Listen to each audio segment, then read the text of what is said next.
you told people you were going to raise a $100 billion fund, did they tell you you were a little crazy? Well, some people said. Did you suffer discrimination growing up in Japan? That made me, stronger. How did you feel losing $70 billion of net worth? I was so close to, fall down from the cliff. We almost went bankrupt. Somehow I survived. Would you fix your tie, please? Well, people wouldn't recognize me if my tie was fixed, but okay. Just leave it this way. All right.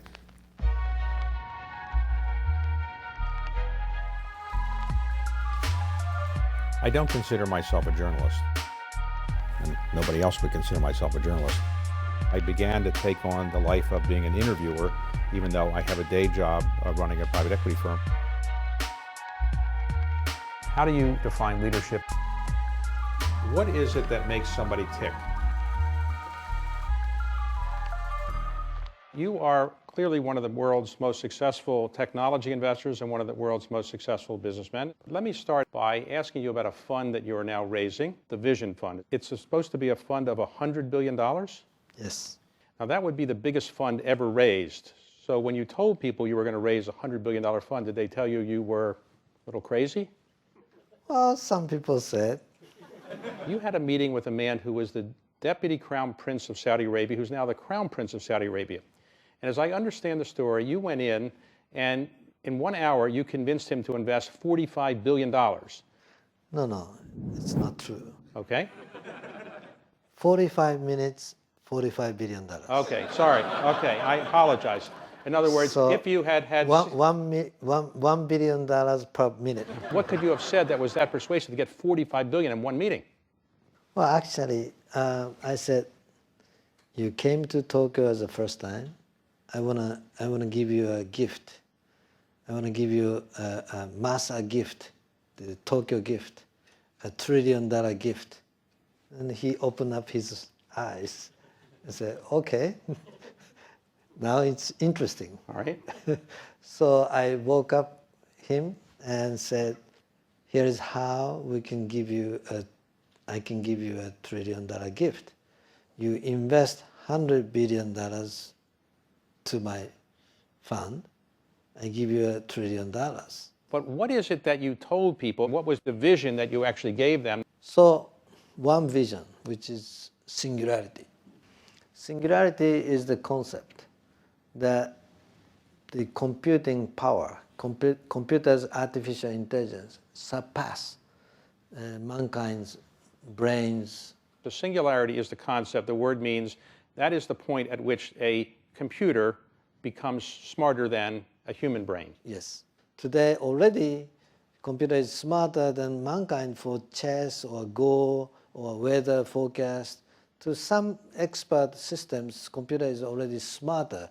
But in 30 years, most of the subject that we are thinking, they will be smarter than us. That's my belief. Let's go back and talk about your upbringing a bit. So you are of Korean descent. Your grandfather came from Korea and moved to Japan many years ago. And your parents were born in Japan. Did you suffer discrimination growing up in Japan? Yes, I had some experience. But I feel now it was good. That made me, stronger to work harder. So I had to prove that I am not different from any other guys, not inferior, it's the same. So I had to work harder to prove the value. Your family adopted a Japanese name at one point. Well, actually in Japan, there was at some period, Japanese government forced every Korean to change to Japanese name. So it was not their intention. We had to.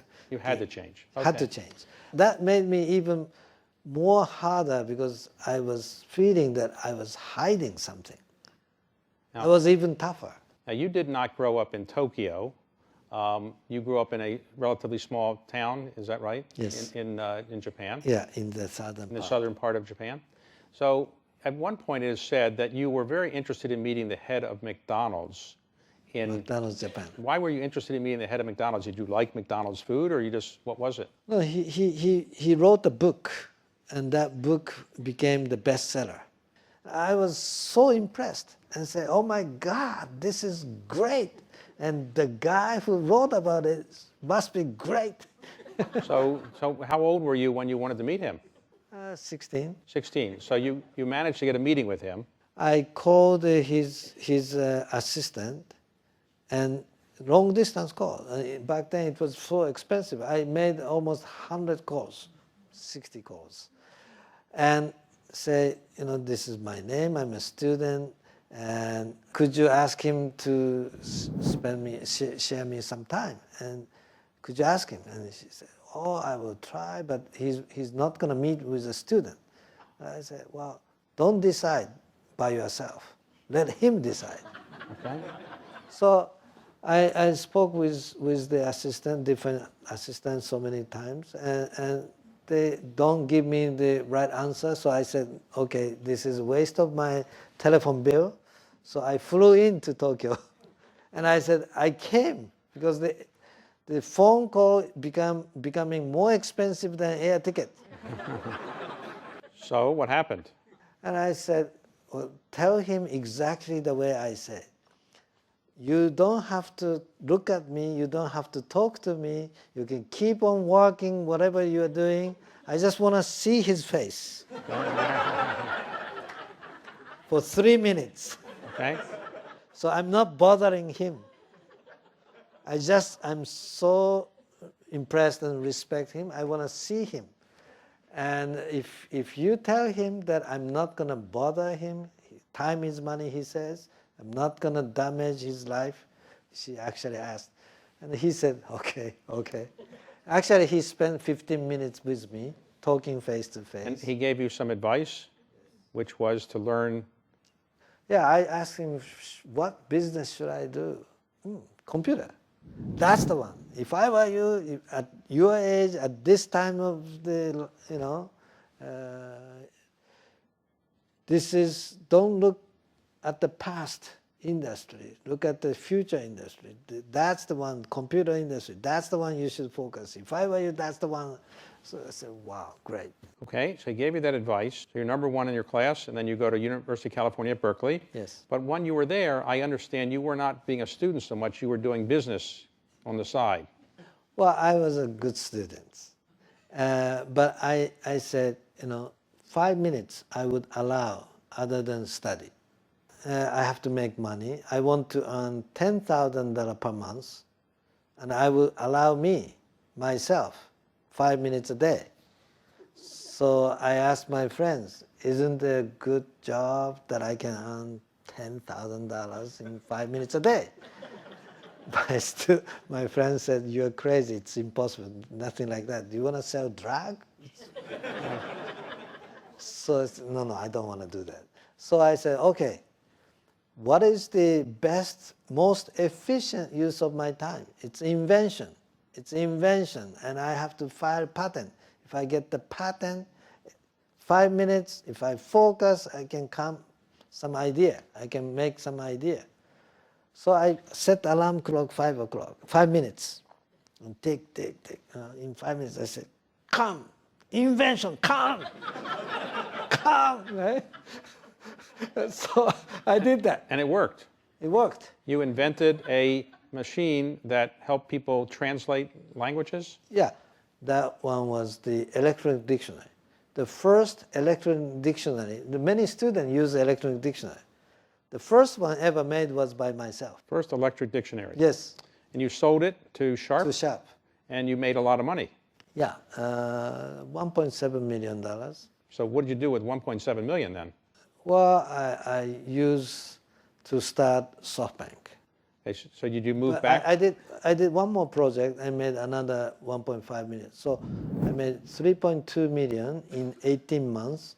So that is better than $10,000 per month. Right. I told that to my friend. Look, I got $3.2 million, and I kept working only 5 minutes a day, as I promised you. But then after you graduated and you made these successful inventions, you moved back to Japan. Is that right? Why did you move back to Japan? Not that it's not a great place to move back to, but you're in Silicon Valley area. Why not stay there? I created a company, and my employees asked me to stay, but I said, no. I promised to my mother when I decided to come study in the state.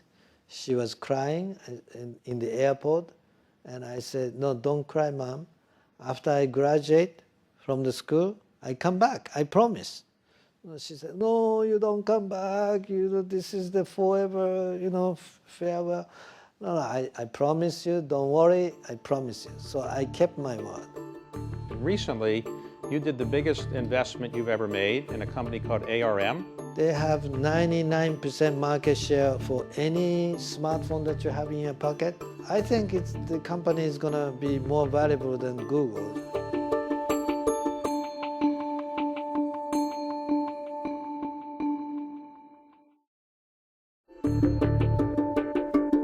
All right, so you moved back to Japan, and then you start a company called SoftBank. What was SoftBank's purpose? What kind of business were you in? So that was the beginning of the time of the personal computer got started. But there's hardware, not enough software. So I aggregate all kinds of software from the small software houses. And I wholesale to the PC stores.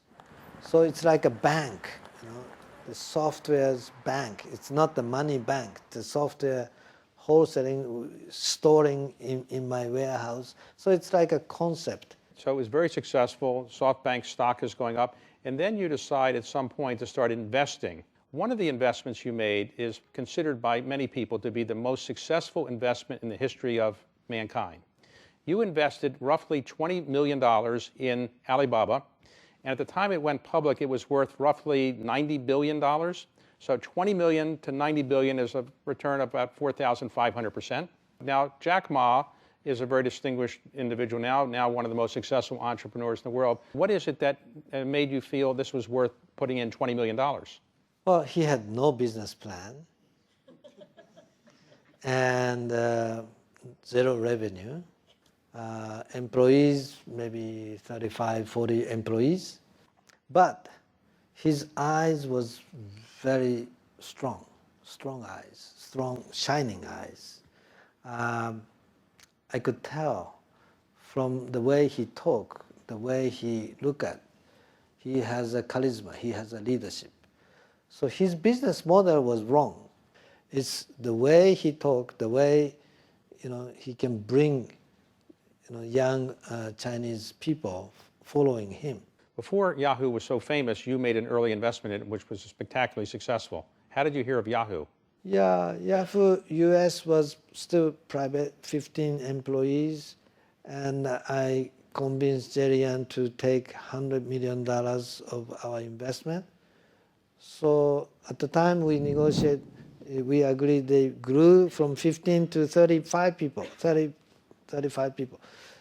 And we invest $100 million to own 35%, and actually went IPO and made a great return.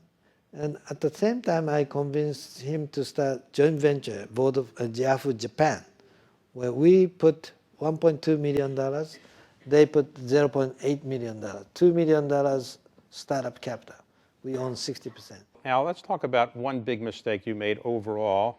Obviously, you're very successful in almost everything you've touched, but you were making a lot of internet investments around the turn of the century, around year 2000, 1999, 2001. The market went down in the tech crash, and it is said that you personally lost $70 billion of net worth, the greatest loss that any human being has ever suffered financially. So how did you feel losing $70 billion of net worth? 1 year before that, actually, my net worth, personal net worth, was increasing $10 billion per week. For 3 days, I became richer than Bill Gates. Wow. Did that upset him, or? No, before I told to anybody else, our stock started crashing. Okay. So in 6 months after that, our share price went down 99%. So we almost went bankrupt. And somehow I survived. You rebuilt your business. And among the things you did was you bought some very well-known companies. So you bought Vodafone's mobile telephone business in Japan. At that time, I said, now is the time to go next stage, which is the internet will become mobile internet. So I had to either get the license from the government for the spectrum or acquire Vodafone Japan. And first I applied for the license to the government, and the government said, no, there is no more spectrum. So I actually sued the government. And for 1 year, big fight. But then the Vodafone Japan became available. $20 billion. I had $2 billion, so $18 billion short. So where'd you get the money? So I convinced the bank, that the Vodafone Japan, I'm going to turn around and become successful and become great cash flow. Believe me and lend me money. And they did. They did. And it turned out to be very successful.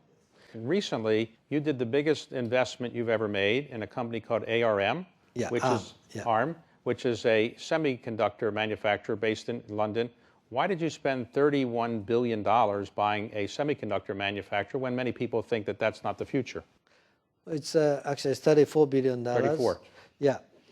It's not the manufacturer, it's a design house. They design all the chipset. They have 99% market share for any smartphone that you have in your pocket. ARM has 99% market share, right? In next 20 years, they're gonna ship 1 trillion chips, designed for 1 trillion chips. So I said, this is the company. This is, nobody can live on the earth anymore without chip. Chip is everywhere, in the car, in your refrigerator, everywhere. So if chip is something that everybody needs, and if there is one company has 90% market share, there must be a value. They're not monetizing well enough, but if I own it, we can monetize much better. So that's my belief. So I think the company is going to be more valuable than Google. So let me ask you. It's not available. It's a private company now. So you don't worry that robots could become so smart they could wipe out humanity, as some people worry? There is a danger.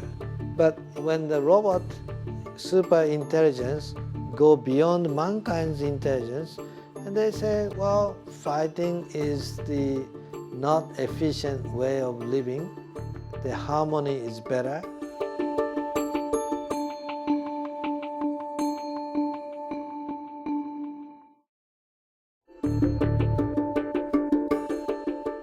Now, in the future, you are a big believer in robots. It is your view, I guess, that artificial intelligence is a good thing and ultimately will not hurt humanity. Is that correct? Right. So you don't worry that robots could become so smart they could wipe out humanity, as some people worry? Yeah, there is a danger of that. There is a danger. But if you look at the mankind history, people were killing each other with many battles among different tribes and race and so on. But today's world, we don't have that kind of things everyday life. We are more civilized. So when the robot super intelligence go beyond mankind's intelligence, and they say, well, fighting is the not efficient way of living, the harmony is better, it's more social. So we're going to live in harmony, and they think about us, they help us, and they try to amuse us and have a good love each other. What gives you the greatest pleasure in the world? Well, the thing is, I have a vision. I have a vision of singularity that's really coming. So we created Vision Fund, right? We go and change the world together and create a better world for human living. So that excites me. What is thinking about what is the future? How we can change the life of people for the better humanity, right? So that people don't need to die for unnecessary reasons, like having accident or having the disease or having the disaster. To protect human from all those, sadness is a good thing, right? So imagining those things and investing and create a group and having great product, great solution is exciting. And now today, you've come back and you have enormous net worth by any human standards, one of the richest men in the world. What do you do with all this money? Well, I haven't decided what to do. You haven't decided, but you're 60 years old now. You've got to decide at some point. Deciding how to spend with respect is more difficult than making money. That was a headache I had when I became so rich. When you were the richest man in the world, you had that headache, then you lost that headache. Now you've got it again, right? Do you have any plans to keep doing this for another 10 years or 20 years? Yeah, in my age of 19, I created 50 years my life plan, and in my age of 60s, from between 60 and 69, I would decide my successor and have my successor keep on running it. So in my next 10 years, I have to do that. But even after I find a successor and give him a baton to run as a captainship, I would probably stay working with him, coaching him, and as long as I live, probably I cannot forget about this excitement. Your parents are still alive. They must be extremely proud of you. Well, they're actually very proud of me, and they are very happy. We are a happy family, and we don't live together, but they call me occasionally, and my dad is a funny guy. He has a unique idea, crazy idea, and he always call me and say, "Masa, I got an idea. You have to do this." He knows everything I'm doing, and he's very creative, very smart, and he talk about business to me all the time. Now, you are Japanese, but you're of Korean descent. But you're different than most Japanese business people who are very consensus-oriented, not maybe as entrepreneurial as you are. Has that been a challenge for you in building up your business in Japan? Yeah, lots of challenge, but the uniqueness is actually good.